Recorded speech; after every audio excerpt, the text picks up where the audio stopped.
Welcome to Guac Gaming. Guac King here to go over how to efficiently make money with the trader role. We're going to talk about the best ways to fill your materials, what to make sure to do before you go on your run, and some tips for what to do when you're on your run. If you go on to find this video helpful, drop me a like and subscribe, as that really helps grow the channel. I also want to take a second to thank all of my subscribers. We've had an influx recently, and I really appreciate everybody who's joined me. Thank you. Okay, so the trader role in a nutshell is you're bringing animal parts to Crypts, and Crypts is going to use those animal parts to create goods that you could sell to buyers and make money. So the first thing we'll look at is the most efficient way to fill your materials bar. And the answer to that is legendary animals. Probably the most quintessential animal a trader can hope to find to bring back to Crypts is a 3-star buck, which is worth 12.5 units to Crypts. The legendary animals are just worth a lot more. Let's take a look at a spreadsheet I put together. The Tekka gator and the Kogi boar are worth the least amount, and they're still worth 18 units to Crypts. So this information is put together to show side by side the value of the free roam animals versus the mission animals. You'll see here that the mission animals are worth 20 units more on average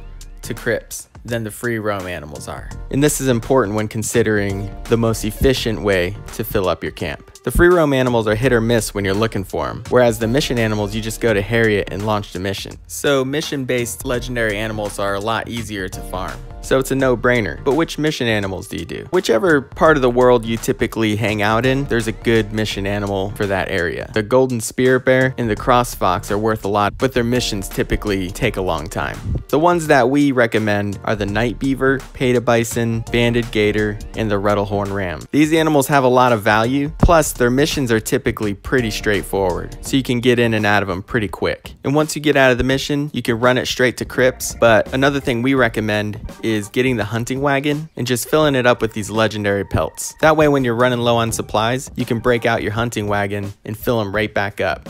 So if you're farming legendary animal missions and filling your hunting wagon up with legendary animal pelts, then keeping your materials high with Crypts will be very easy.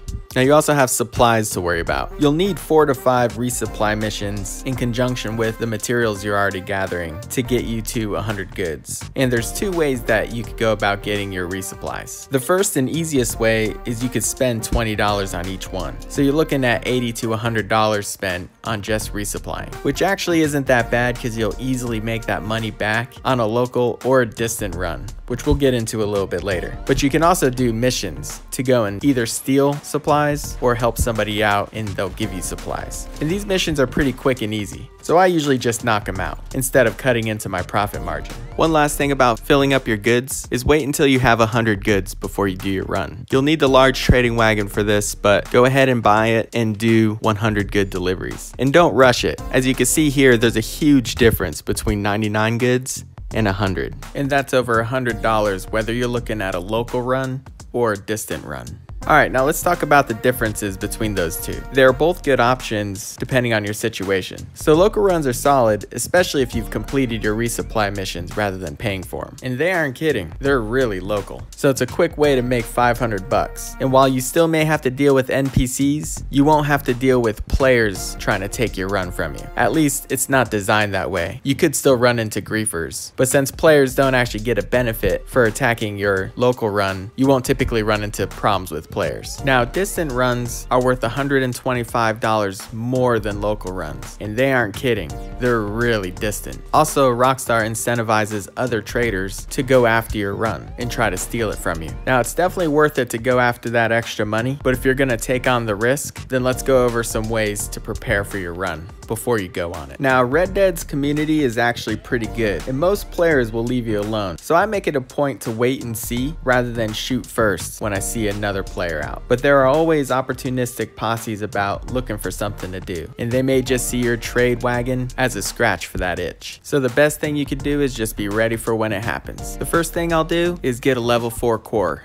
and you're gonna need the stew pot for that. So if you don't have that, it's definitely worth looking into. So if you have it, head over to your stew pot, go to recipes, and make one of Crypt's stews. Now the difference between the two stews you can make is just how long the core stays at a level 4. So it's the same strength of core. One just costs 3 big game meat and it'll last a full game day, and the other one changes periodically, but if you make that one, the level 4 core will last 3 in-game days. But either work fine for the purposes of making a distant run. Another Another thing to consider before going on your run is equipping the Never Without One ability card. If you take the wait and see approach like I do, you typically don't get the first shot. So if their first shot's a good one and it hits your hat, then now you've got a chance to defend yourself, and that could be the difference from making some money or losing your wagon. Now let's talk about what weapons to bring, because you won't be able to switch your weapons once you're sitting on your trader wagon. So I always take my bolt action rifle and a repeater, and I have them both preloaded with explosive ammo. So if anyone tries to come after me, I'm ready to defend myself right away. And the last thing before you go is it's a good idea to run in a pack. If a robber sees some strong men sitting up front,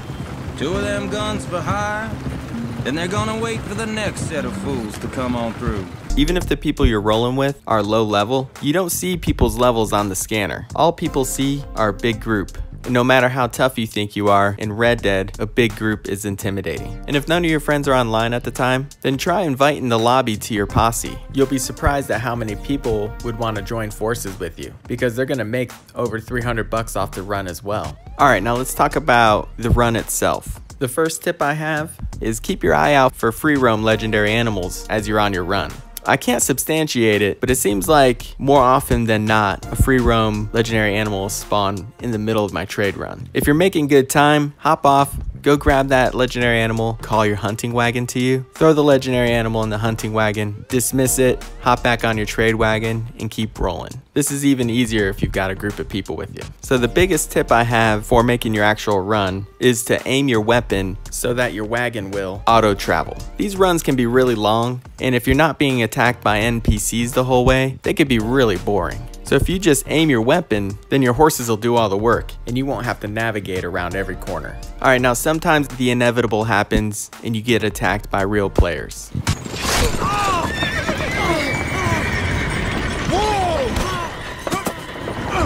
Everyone find some cover! If this happens, first and foremost, just fight back. As we talked about, your wagon's gonna keep rolling while you're aiming, and you should have 2 long arm weapons loaded with explosive ammo at this point. So keep shooting at them with the explosive ammo and keep rolling. If you can get enough distance between you and them, then you'll fall off their scanner and you can get away. But sometimes it's just gonna happen, they're gonna take you out, especially if they're using the improved bow. So just as a PSA, the improved bow with dynamite arrows has a ridiculously long paint range with painted black. Check out this toxic griefer Brizzle. He's just up there on the ridge waiting for somebody to come by. And as far away as he is, with the improved bow, he can paint me with painted black. And of course, with the improved bow, you can have dynamite arrows. So he's basically able to rain dynamite down from ridiculously far away. And until Rockstar fixes this, this is pretty much a griefer's best friend. So even if you're in a group, if someone starts raining dynamite on you, there's probably not a whole lot you're gonna be able to do about it. But that's okay, because of the single best piece of advice we've got on this video. If your wagon gets taken out and you shut the game down, when you reload the game back up, you'll have all your supplies back. So don't just accept it if someone is actually successful in taking your trade wagon from you. Back out, get your hard-earned goods back, load back in, and give the run another try. The last thing I want to talk about are the large number of upgrades that come along with the trader. And in this video, I talk about buying certain ones, but I want to go over which ones are the most important and in what order I would purchase them. So to get the large trade wagon, you have to get the medium wagon first. So the first thing I would do is the medium and large trade wagons. Then I would get the stew pot. Then I'd get the hunting wagon. Then the weapons locker. Then everything else after that, well, I guess it's just up to you. The campsite does allow you to craft things faster at the campsite, but I craft a lot and I'm not sure that I'm getting that much out of that. And then of course there's a dog, which I love having a dog. And it says that it lowers the frequency in which your camp is attacked. My camp's only ever been attacked one time, but I can't possibly know how many times it would have been attacked if I didn't have the dog. So I have no data to back up whether the dog is very helpful or not. Now, don't John Wick me or anything. I love the dog, and I say get one if you want one. Nay, I say you should definitely get one. Don't John Wick me. But the trade wagon upgrades, stew pot, hunting wagon, and weapons locker are all pretty solid. Okay, let me know in the comments below if I missed anything as far as tips and tricks for the trader. If you thought this video was helpful, drop me a like and subscribe for more Red Dead Online content next time you bring the chips, because I got the guac.